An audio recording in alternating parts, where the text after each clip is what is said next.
Norrie out and Jacob Fearnley in, and Novak Djokovic through the draw. It's been another day at Wimbledon. Not good for our friend Hurkacz as he is out through injury. But this is me and Ben's day 4 roundup.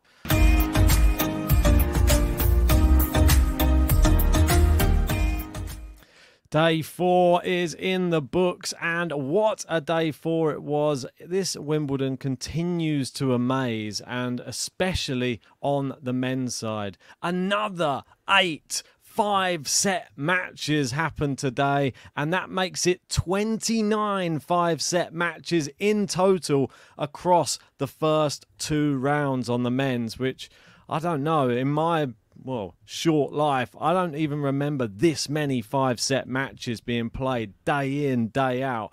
And it makes it really hard for us to pick what we're going to be discussing on these podcasts. But I do have a narrative, and I feel like because it was Andy Murray's sort of farewell today and a lot of Brits playing against each other and playing well in other matches, that's the sort of narrative we're going to take with this one. But I think, like you said in the intro, we should start somewhere else. And it was going to be, one of our friends now, we'd call him. We thought he was going to get all the way to the final. And unfortunately, it was a very sad end for Hurkacz. He went out against Arthur Fils. And it was a sad ending because he looked like he was coming back into the match. It was a 4th set tie break. It was a dive across court in an amazing rally, which Fils hit into the net, unfortunately. But then that was the end of it for Hurkacz. That dive ended up in I think it was a knee injury in the end. And unfortunately, he couldn't continue. He couldn't run. And that was it. I mean, the crowd were treated to an absolute thriller out there, but it just wasn't to be. And sadly, Hurkacz's Wimbledon is over. Yeah, before I speak about Hurkacz, I want to speak about the record you mentioned on 5 sets. And the stat I do know is there's never been so many matches where players have come back from 2 sets to love down. Wow. You can look at 1974, there was 9. 1990, there was 9. 97, there was 9. 2024, only 2 rounds in, and there's already been 9. The last being Grigor Dimitrov coming back in the 5th. So crazy. It's been a tournament of comebacks more than anything. And I think that should give every player in the draw some hope. If they are down a set or 2 sets, there's always an opportunity. And we've seen so many comebacks this tournament. No other than the one yesterday where, who was it? Was it Mahatch? He was 5 love down in the 5th, which was even crazy. The craziest comeback of all. But speaking about Hurkacz, you assessed it quite well. It was one we really thought would be going far. I did watch pretty much all of the match in full. I thought Arthur Fils was brilliant. He served extremely well and looked good in the first few sets. However, there's no way he would have won this match if Hurkacz wasn't injured or wasn't to be forced to be an injury. I truly believe he would have won that really tight tie break and then would have been going to 5, and I'd put Hurkacz as the favourite. But that's the way the tennis gods go, and that is the way the cookie crumbled for Hubie today. I'm not sure if it was the knee. It looked like that initially, but the treatment he was receiving on court was the back of his leg, more the top of the thigh, so it could be some kind of muscle freezing. But we're going to have to wait and see what the doctor says. I thought it was amazing, the fact that he strapped it up, had the medical timeout on set point, and then, after about 10-15 minutes, limped back on court with the strapping on his leg and tried to return the Fils serve at 8-7 and played a fantastic point. I mean, he was so close to forcing it to 5. He couldn't walk. He was just moving from side to side. And the return was deep. Fils was on the ropes, and Fils held himself together. And I really liked his attitude today, Arthur Fils. Maybe a little bit fortunate to get into this Wimbledon, but he's taken every opportunity he's been given here, and he's got a good shot of going far. Because even after the match, I loved his attitude towards Hurkacz, who was injured. Yeah. He was concerned for him. He was signalling to the crowd, "I'm sorry," but he should have he deserves all of the applause he got because He played a really good, solid game. It's not easy playing Hurkacz at Wimbledon. We had him as a serious contender for a reason. And, disappointed that we jinxed him, really, by interviewing him. Yeah, I feel like that, or both of us putting him in the final. Maybe that's the GTL jinx, which is still a jinx on every player that we seem to do it to. Whenever we both pick something, it never seems to happen, and that does continue on GTL. And we apologise publicly to Hurkacz for that. Maybe we shouldn't meet these players a week before a Grand Slam. It doesn't do them any favours. Well, we didn't meet him in person, though, and he was a little bit more blunt with his responses than Ovi. But it is what it is. I think Arthur Fees, he was a great sportsman. The way he came round the net helped him to his feet and called for the trainer on, and everything that he did was just I liked how Hurkacz commendable. carried on as well. I thought that was nice and refreshing. Most players just leave it there. I thought it was cool just to see him. It lasted a few minutes, but She done one more it just point? showed the passion of how he wanted to. He was desperate, like, you never know. And I understand why he did it as well, because he was that close to going to 5. The point is, like, even if he was to get it to 5 and win that point, he's not going to be able to win the 5th anyway, because he couldn't do anything. One more point? Should he just let him have it that way rather than just retiring? It was match point. It was match point he retired on. Should he just let him or let that last point go and just go, there you go, you won the match without the retirement? No, he couldn't. No, he couldn't. Fair I enough. mean, if you watched it, you'd have seen it was. I did. I was watching. It was fair enough for Arthur Fees. He couldn't run to the ball. Yeah, No, it was the right thing to do. I think he tried. I like the fact that he come out and that was it. And that's the end of Hurkacz. Djokovic will be pleased. But he wasn't pleased today because Jacob Fearnley, the unknown 22-year-old from Scotland, is no longer unknown. I think everyone would know who he is in the tennis world. I can't say I knew anything really about him before this tournament. I had a look through some of his results today. I know you did as well. Yep. And he beat some really good players in the build-up to this match. It wasn't like nobodies. He's beaten some high caliber of opponents. And against Djokovic, he was outstanding. I don't think you can be critical of him at all. I know there was a few double faults toward the end, but that was how he was becoming so dominant on his serve, because he was risking so much. That's how he got to this position he was in. And he's going to take so much joy out of how close he come against arguably the greatest player to ever play at Wimbledon. And I think it deserved a 5th. Djokovic said it after the match. It deserved to be a 5th. You can see some of the matches he's played. He beat Shang. He's beat Bellucci. Broome, Lahal, who's also got into Wimbledon, played a good match against Carlos Alcaraz. Beat Jub there. And I think there was another one. If you go down, someone else I saw who I really like is Jonas Fortek, who's a top Czech player. Beating him in straight sets is certainly not easy. You've got to have a look at this as well, though. And look, this is the thing I was amazed by, because I don't follow, obviously, college tennis or anything like that. But if you go back to, he was playing college tennis, let's say, between 2019 and I'd say 2023. So this is when he came back onto the tour. And since then, I mean, look at how many wins he gets. He's been winning ITFs, only one loss there, and then getting to like finals, winning other ITFs or finals. And then this was I think it's his first ever challenger. He qualified for it and then won it.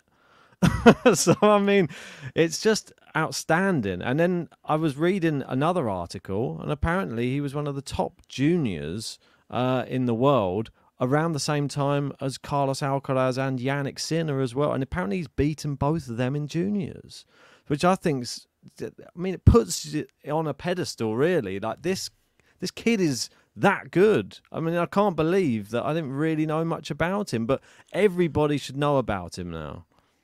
I feel like it's really fitting as well, with Andy Murray coming to the end of his career and his big send-off at Wimbledon today. He will have one mixed doubles exhibition-style match. However, he is pretty much done. And then we have another new, young Scottish player replacing him. Strange how it works in life. And I think we're in good hands, or Scotland's certainly in good hands, or GB if you want to put it all in one bracket. he is outstanding, and he's going to be here for many, many years. He's a grass court specialist. We know he performs probably best on that surface. And yeah, Novak is now 18-1 in second round matches for his career. The last time he lost a second round match was to Marat Safin 16 years ago. That just shows how difficult it is to even come close against Djokovic. And close he came. I thought it was not really much in it. And I don't know what that has to say about Novak Djokovic, or if it's just a case of Jacob Fearnley is that good. And I don't think you can be critical of Djokovic. Before I saw the match today, if I would have found out that he lost a set to Fearnley, I would have been ripping into Djokovic on this episode. But that's not the case at all, because if you watched it, you would just be like, Djokovic did very well to stay with him. I mean, I think Jacob Fearnley could have beaten maybe some top 10 players today on the tour. That's how good he was. And I think on grass, especially, not everyone has that kind of experience. You can't say he's experienced on the surface, but it seems to be so natural for him. I'm looking forward to next year already. I'm not going to lie. The fact that we watched some other British players today, or other British players in this tournament, underperform. And I think they know who I'm talking about. It's Jack Draper. I mean, he was the big hope for the UK in this tournament, and he's underperformed in the first round and in the second round. But all of the highlights gone on to Jacob Fearnley, and the Scottish junior champion to Wimbledon centre court, as Tennis Scotland's posted here. I mean, a childhood dream as he walks out on the most iconic stage.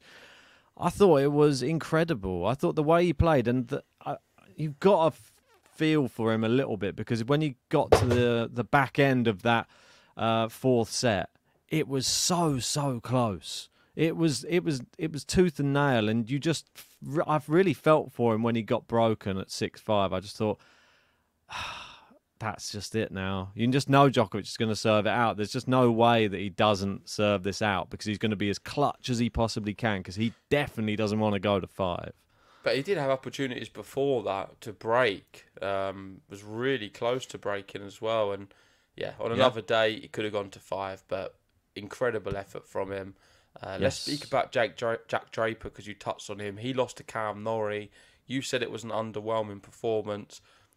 I think great it was from marginally, Norrie, but I think it was just really good from Norrie, and he was showing his class. He just, as Nick Kyrgios said, he is very comfortable on grass, super comfortable. And maybe he's not had a very good few months, and he spoke about the problems he's having on court. He's lost a bit of confidence. He can't seem to find his wins. I remember after a loss recently, he went for a crazy run or something because he was in his head, and he's having a bad time. But you never know. Just take one tournament to get it all together. He's a former semi-finalist, top player, definitely a top 10 contender for the tournament.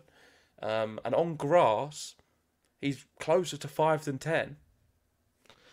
Yeah, I mean, it feels like we forgot about Norrie, because he just dropped off a little bit. He's got Zverev in the next round.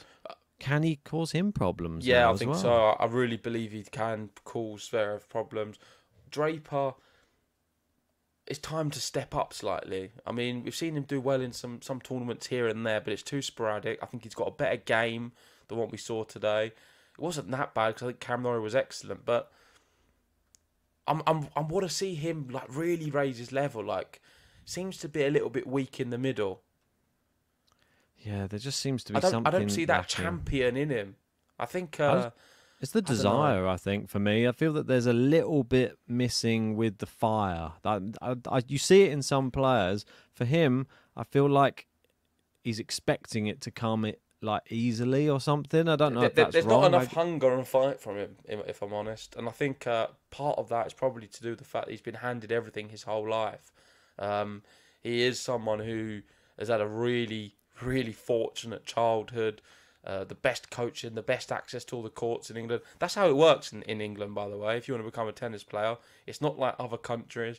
You need to have a very privileged life to be able to become a tennis player. I'm not taking that away from him and saying it in a negative way, but maybe through that route, that's why we've not seen so many great British players, because it's difficult then, I think, to have that extra real fight and hunger if you don't do it the hard way in your career early on. And I don't think he's had to do it the hard way, that's for sure. That's just my assessment. Well, Could anger some people. Andy Murray is a prime example of somebody who sort of leaves his heart on the court every time he goes on there. And you see how emotional he is, like all the way through his career, his young Wimbledon career, all the way through. That's how he won the crowd, running every ball down, like every last second, every last piece of himself was left on the Wimbledon tennis court because it meant that much to him. I want to see that from Jack Draper. I want to see, because I think if he does that type of performance, then it will ooze out of him, and then the crowd will warm, and then you're all on side, and that's what we'll see. But he needs to put it, like, I don't know, he just needs to put it out there on the court. I'm just not seeing it from him right now. Maybe there's something else going on off the court. We never know. Everyone's got their own problems. But two players who did leave it on the court today, and they're more Brits. I know there's probably people from America going, "Carl, speak about other people." Yeah, but this is more of a Brit-heavy episode. But there was great British players on show today, and this was the women. And we had Harriet Dart defeating Katie Boulter in the match of the day on the women's side. I watched this one this afternoon, and I thought it was a fantastic level from two, like, sort of bitter rivals. British bitter rivals as well. Normally they're all buddies and pals. These two are sort of locking horns, it seems, all the time. And it got all the way down to this final set tiebreak. And I didn't know what was going on at the start, because at 6-2, Harriet Dart was at the back of the court and kept walking to the back of the court and just putting her hands on her knees and was sobbing at 6-2. She kept doing it, and she did it again, and the next point, you see she was coming back to the baseline, like wiping all the tears from her eyes. I'm like, it's a super tie break. Come on, get back to the baseline. I don't know what was going on, but then she turned it around, and then she won 10-8 and defeated Katie Boulter, the British number one. So fair play, Harriet Dart. Yeah, it's a bit bizarre. Very bizarre, I think, crying during the tennis match when there's so much at stake. It clearly didn't impact her level because she hadn't managed to turn it around. But probably been watching too much football and Portugal. Maybe Ronaldo. Lessons of Cristiano Ronaldo here. That's what he was doing the other day. Maybe watching too much of that. I don't know. I don't understand the crying. I don't know if it's a great tactic or something she probably should try and work on. Regardless of that, great match, very close. Boulter, I think, will be super disappointed. She was the favourite. She beat her the other week, I believe, on grass, and now was unable to get through. Disappointing a little bit in Boulter, I must admit. I think she should be winning that one. Harriet Dart's tough, and you could see how much it meant to her. That's probably why she was crying. Walking out on court, they was both smiling. They got a great reception. The British crowd loved it. And Dart was so hungry, I feel, to win. And maybe, despite the crying, handled it better than Boulter, because unforced errors at the times where she had it up 6-2. She bottled it slightly for me, Katie Boulter. She's a better player. If everything comes together, she's better than Harriet Dart. And she should be winning that match. Last 2 points of the match were mishits from Boulter. So that just goes to show. Yeah, exactly. And I think it meant so much to Darts because she's lost the last 3 in a row to Katie Boulter. And when there is rivalry when it comes to just like national pride as well. You want to be the British number one. And when you see somebody like Boulter, who's now overtaken, obviously Raducanu, who was British number one for some time being, Dart probably thought, oh, maybe I can get there. Boulter's taken that title. She's probably hoping that she can get one over on Boulter, but Boulter still, even though she was disappointed, we saw Alex de Minaur was in the crowd for this one, and he came out with some nice support for her after this, saying, one match doesn't define my career. That's the thing that he said to her. He said, that's the first thing he said to me when I got off the court. He knows what he's talking about. It's not his first rodeo. He's been through it all before, and I'm lucky to have that support. What do you make of that? Yeah, lovely. I mean, he played extremely well, winning his match in straight sets. Very good. And they're a good, powerful power couple. I don't think they're playing the mixed doubles. I know she was asked about it, but that's not going to be happening. So I guess that's the end of Katie Boulter's Wimbledon. She'll be back. Needs to work on her mental fortitude if she wants to become a Grand Slam champion one day. Yeah, definitely. Sticking with the women's for a little bit, just 'cause I want to talk about one of the upsets of the day, which was Jess Pegula. She went crashing out to Jinyu Wang, and she's a 22-year-old from China. What's going on with Pegula? 1 second she looks like she could potentially win the tournament. The next second she's just out again, and she's still not made a semi-final of a slam, and she's going out even earlier than I even thought she was going to go out this time. I'm a bit shocked, to be honest. You say winning she could win a tournament. According to who? Well, According her to you? performances, she won Berlin coming into this tournament. She's hot and cold. She's not got it in a Grand Slam, I'm afraid. She's all right at the odd events here and there. She's got a great performance in her. I remember when she beat Higa, was it the tour finals, or it was a big match, and I thought, wow, that was really good. So impressive, but it's few and far between. It's 1 in 10. We see a really good performance at a big level from her. Just doesn't have it, and it's a miracle she's 5th in the world. She's not my 5th best player in the world. I think she will drop slowly. Never have her winning any Grand Slam. I don't think I've ever predicted her in a semi-final. I don't think I've even predicted her in a quarter-final. Maybe once or twice at the very most. Just don't. I'm not surprised. I mean, it's not a big shock for me. I don't consider her a top player in big moments. Doesn't it make you wonder as well? Someone like a Sakari can make a semi-final of a slam, but someone like Pegula can't. And it doesn't quite stack up, really, because you'd think Pegula much more consistent when it comes to Masters events, that type of thing. But when it comes to slams, just not at the races at all.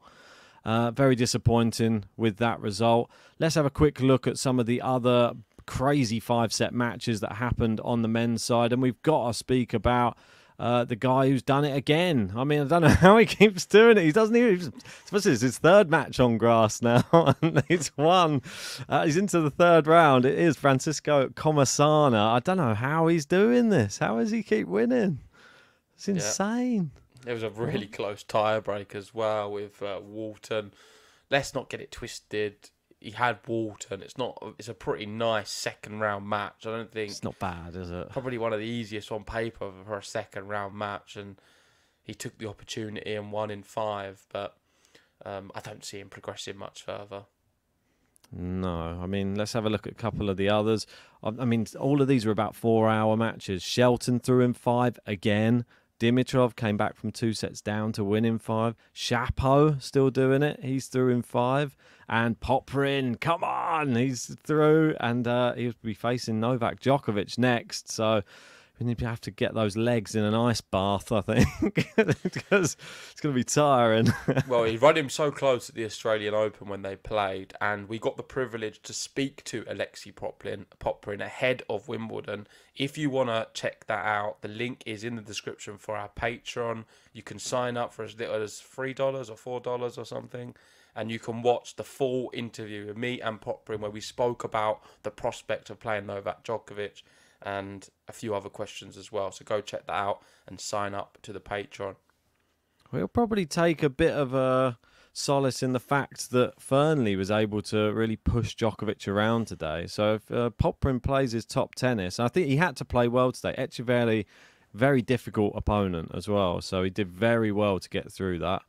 Musetti as well in the battle of the Italians. He came through in 5. I mean, so many 5-set matches, and one Italian goes out. Gaboli out to Tabillo. So Tabillo's still continuing his good run of form. And Kontanalise, how's he keep going through? I mean, he's knocked out Karen Achanov now, and he's through to the 3rd round. So some shock performances, I think, in this tournament. And Tsitsipas out as well. Let's not forget that one. I thought he'd go out, but I thought he might go through one more round. Yeah, still pretty early. I thought he was going to win that. I'm a bit surprised. I think the tie breaks just killed him. It was one of them. It was at a knife edge, went either way. Look, I mean, 8-6 and a 12-10. just fine margins. He couldn't handle it. And I was watching the second set tiebreak, and it was poor decision making from Tsitsipas. He goes for big shots, like on too big a point. He needs to just have controlled shots on certain rallies, and he just goes for a big backhand and just misses it. It goes in the net. I think his tactics are bad. I think he's a good tennis player. I think tactically he makes strange shot selections and choices in big moments, and until he can correct that, he's never going to win a Grand Slam. He's got the ability, but he needs to sort that out first. Well, Wimbledon's not going to be the one he wins, that's for sure. No. Mpechi Pericard through again, really well done to him, and Zverev through in straight sets as well. A Brit that didn't do too great today. Miyazaki double bageled by Kasatkina. But I think we're going to just wrap this one up by speaking about, the women's were pretty straightforward with a lot of the results. I mean, Rybakina, we're not going to touch on that too much. I mean, she had a little bit of struggle in the second set. But we've got to speak about the final thing on this. And it just was... quickly, Leylah Fernandez. Go on then, we'll go down to that one. Because she played Wozniacki. I had her going far. I really had good hopes. And yeah, I'm surprised she lost. I really thought Wozniacki was there for the taking. And she always keeps stinging me, Leylah Fernandez. I can never seem to just ride on her enough. Oh, that sounds terrible, but I can never seem to just go with the bandwagon of the Leylah Fernandez train for long enough where she doesn't let me down. Well, she would have been facing Rybakina in the next round anyway, so it may have come to a grinding halt anyway. Wozniacki will now be facing Rybakina. That'll be an exciting one in the next round. Can't wait for that one. But let's wrap this up finally, and we have to speak about it. Andy Murray, he played the doubles with his brother.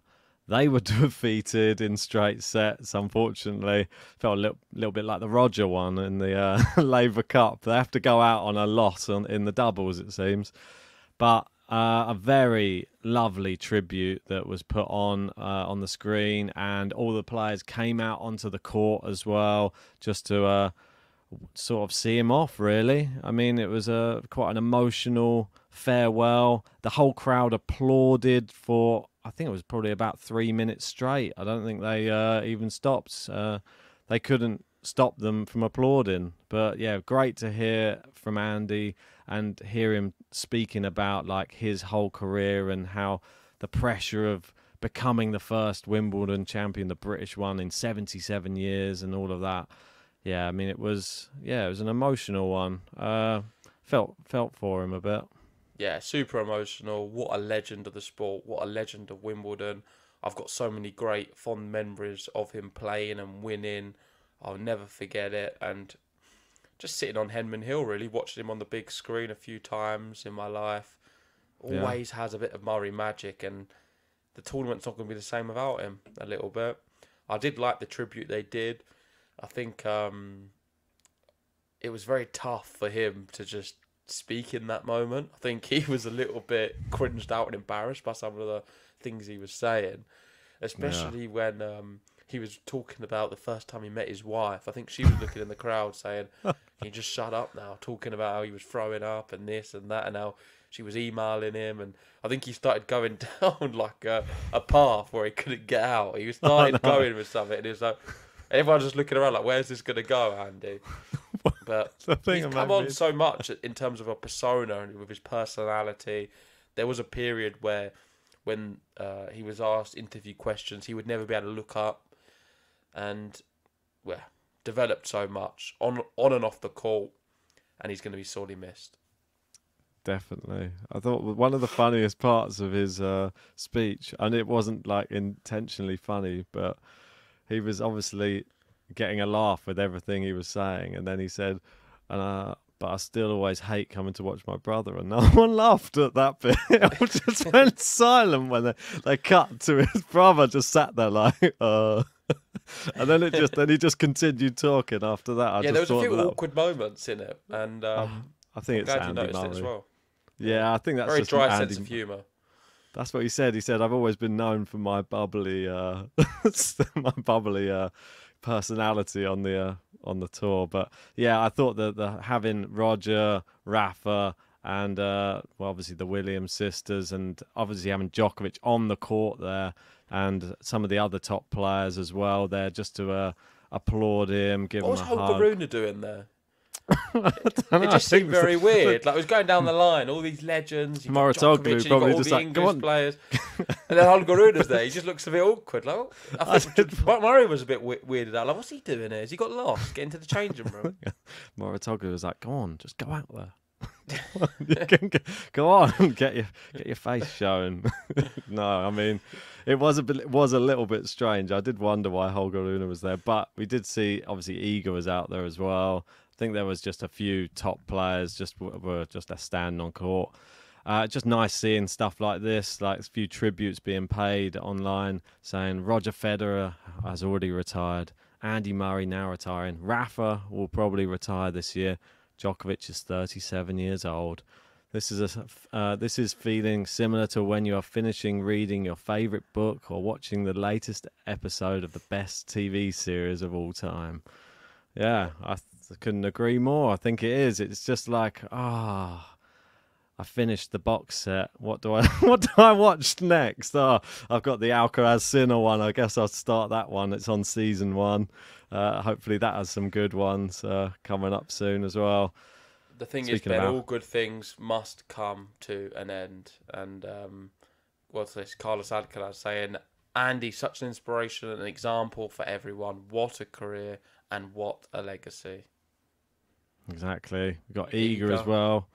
She's saying, Andy, with crying emojis, saying, we couldn't wish for better support for women's tennis. Thank you for everything. It was a privilege to stand on centre court tonight. Congratulations on your amazing career. You are amazing, Andy Murray, with a little Iga's a massive heart. fan. She was one of the first people to speak to him when the cameras were following him down the tunnel. She was just there lurking about, having a chat with Andy. I thought that was quite funny as well, actually.